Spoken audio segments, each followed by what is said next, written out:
Hello Vyas, welcome to Japan SM. இனி நம்ம பார்க்க போது ஒரு ஜப்பான் பற்றி.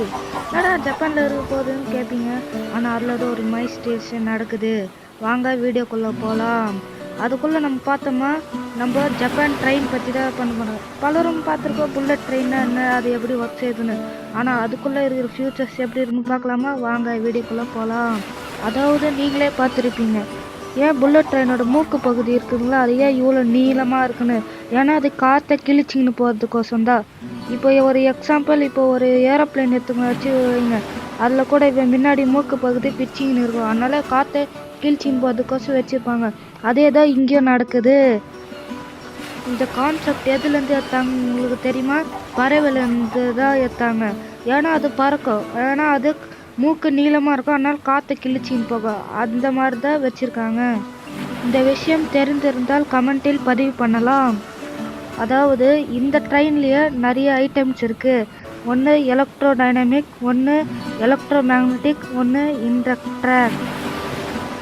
இதில் முதல்ல மோட்டரால் ஓடும், இன்னொன்று ரெண்டாவது மேக்னலாவோட, இன்னொன்று இண்டோ ட்ராக் இருக்குங்களா, அது இண்டக்டரால் ஓடும். இப்போ வாங்க அது எப்படி வேலை செய்யுதுன்னு பார்க்கலாம்.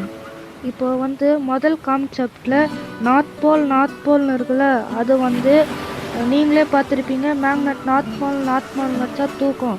அதே மாதிரி தான் ஒரு 10 சென்டிமீட்டருக்கு ட்ரெயின் தூக்கப்படும். இப்போது ரெண்டாவது கான்செப்டில் நார்த் போல் எஸ் போல்னு இருக்குல்ல, அது நார்த் போல் சவுத் போலுக்கு இழுக்கும். அதே மாதிரி நார்த் போல் இழுக்காது, அது தூரமாக தள்ளி விடும். அதே மாதிரி தான் எல்லா தூரமாக நடக்குது. அதனால அது நல்லா தள்ளி விடும். ஜப்பானில் நடக்க போகும் விஷயங்கள் மற்றும் நடந்துவிட்ட விஷயங்களை பார்க்கலாம்.